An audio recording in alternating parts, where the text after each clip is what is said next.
إليك إله الخلق أرفع رغبتي. میاں بیوی کو جادو کی شکایت ہے،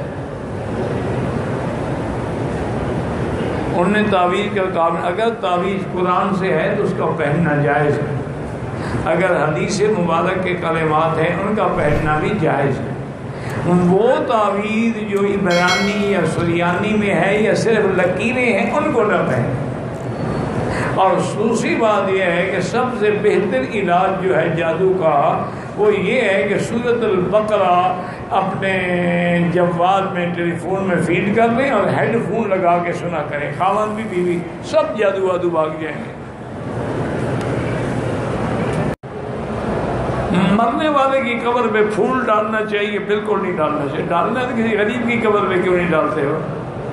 خوشامد کے لیے ڈالتے ہو نا، یا پیر کی قبر پہ یا اپنے رشتہ داروں کی قبر پہ، وہ کیا فائدہ ہوگا جناب؟ دنیا میں کبھی تم نے پھول نہیں پہنچائے، مرنے کے بعد پہنچا رہے انا للہ و انا، بالکل ناجائز ہے۔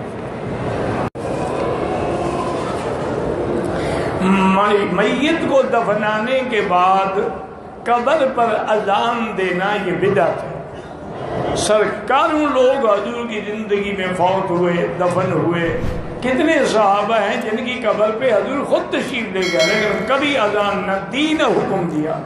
یہ لوگوں نے بدعات بنا رکھی ہیں، اللہ ہدایت دے۔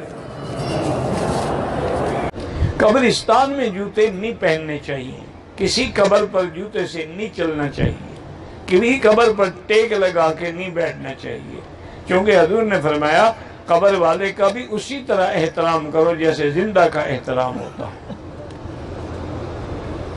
اوپر سے ہی نہ گزرے، جوتا پہن کے قبر کے اوپر بھی نہ کھڑے ہوں۔ عورتیں اور لڑکیاں قبرستان نہیں جا سکتی، حضور نے منع فرمایا ہے، کیونکہ یہ رقیق القلب ہوتی ہیں، ان سے پھر یہ بات برداشت نہیں ہوگی۔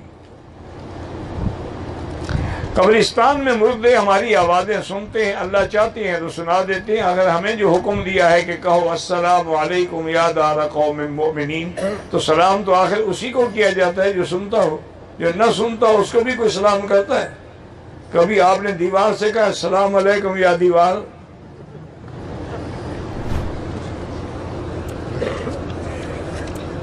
قبرستان میں نماز نہ پڑھیں، آگے قبریں ہوں بالکل نماز نہ پڑھیں۔